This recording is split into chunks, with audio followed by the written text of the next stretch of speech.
Ouvistes que foi dito aos antigos: não cometerás adultério.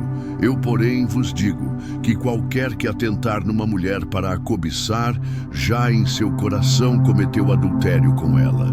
Portanto, se o teu olho direito te escandalizar, arranca-o e atira-o para longe de ti, pois te é melhor que se perca um dos teus membros do que seja todo o teu corpo lançado no inferno.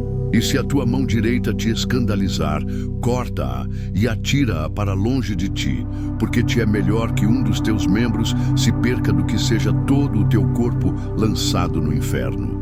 As palavras em Mateus 5, 27 e 30 não são apenas uma ampliação da moral antiga, são uma revolução silenciosa na compreensão do mal e da pureza. Ao afirmar que o adultério não começa no ato consumado, mas no olhar desejante, é deslocado o foco da conduta externa para a intenção interna. Ele não acusa o gesto, mas a inclinação. Não denuncia o corpo, mas o coração. Essa mudança é profunda, porque retira do ser humano a zona de conforto onde se julga justo apenas por não ter transgredido formalmente.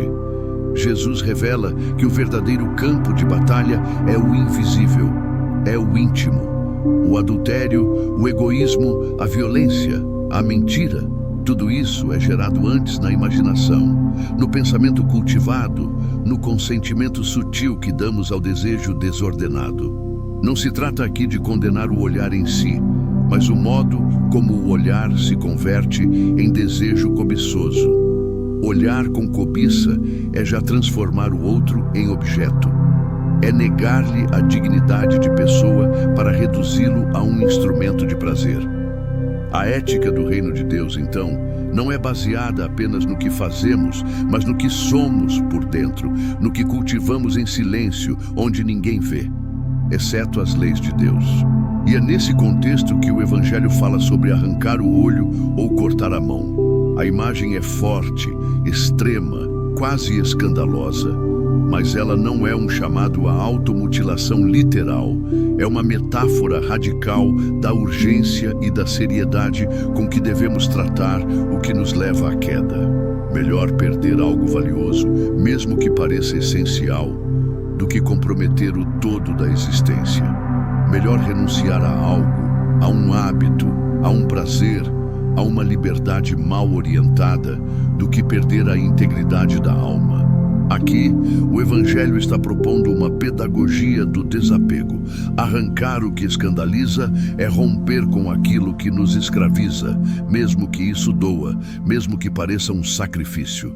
Porque há vícios que, se não forem cortados, nos devoram por dentro. Há desejos que, se não forem enfrentados, nos consomem lentamente até nos tornarmos irreconhecíveis para nós mesmos. Essa palavra, tão desconcertante quanto libertadora, nos convida a uma sinceridade corajosa diante de nós mesmos. Quem somos quando ninguém nos vê? Onde repousa o nosso olhar, o nosso pensamento, o que alimenta o nosso coração? Somos chamados à vigilância interior, não por medo, mas por amor. Amor ao outro, à nossa própria alma e à centelha de Deus que habita em nós. Renunciar ao que nos desvia é, no fundo, um ato de esperança. Esperança de que há algo maior, mais puro, mais verdadeiro e que vale o preço de qualquer renúncia. Não é mutilação, é libertação. Não é moralismo. É amor que deseja permanecer pleno, verdadeiro. A radicalidade desses versículos nos obriga a olhar para dentro com mais honestidade do que conforto. Ele rompe com a ética exteriorizada e propõe uma espiritualidade que começa no pensamento, se forma na intenção e se revela no modo de olhar o outro. O pecado, nessa perspectiva, não é apenas uma transgressão contra uma norma, mas uma desordem na relação consigo, com o próximo e com Deus. É por isso que o olhar cobiçoso se torna tão significativo. Ele não apenas rompe com a fidelidade matrimonial, mas denuncia uma fissura mais profunda. A incapacidade de ver o outro como um ser que também se originou da força de Deus. Cobiçar é desejar possuir aquilo que não nos pertence. É transformar o sagrado do outro em objeto da nossa carência, dos nossos vícios. E nesse gesto interior, ainda invisível, o amor já foi traído. O Evangelho aponta para uma ética da integridade. Um ser humano unificado, cujos olhos, mãos, pensamentos e desejos apontem todos na mesma direção, a direção da verdade, da pureza e da justiça. E quando há algo em nós que sabota esse alinhamento, o Evangelho não propõe negociação, ele propõe corte, um corte radical, mas benéfico. Mas o corte aqui, como símbolo, não é destruição, é poda.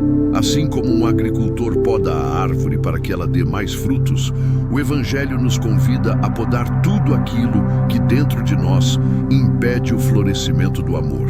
Essa amputação é o preço da liberdade. E a liberdade verdadeira é aquela que não teme perder algo bom para alcançar algo melhor. Viver essa exigência não é fácil, principalmente na época atual, onde o pensamento principal do homem está voltado para os desejos materiais. Mas há uma promessa implícita em sua dureza. Aquele que aceita perder o que o escraviza, encontrará o que o liberta. Aquele que se dispõe a renunciar ao desejo desordenado, descobrirá um anseio mais profundo, mais pleno, mais verdadeiro. O anseio de viver como é do agrado de Deus. No fim, essas palavras tão cortantes são, na verdade, palavras de salvação, porque nos livram da ilusão de que podemos seguir a Deus sem nos deixarmos transformar. Nos recordam que o reino dos céus não se constrói com aparências, mas com verdade interior. E que às vezes é preciso passar pela dor do corte, pela superação dos vícios e defeitos para reencontrar a plenitude do ser humano que vibra na vontade de Deus.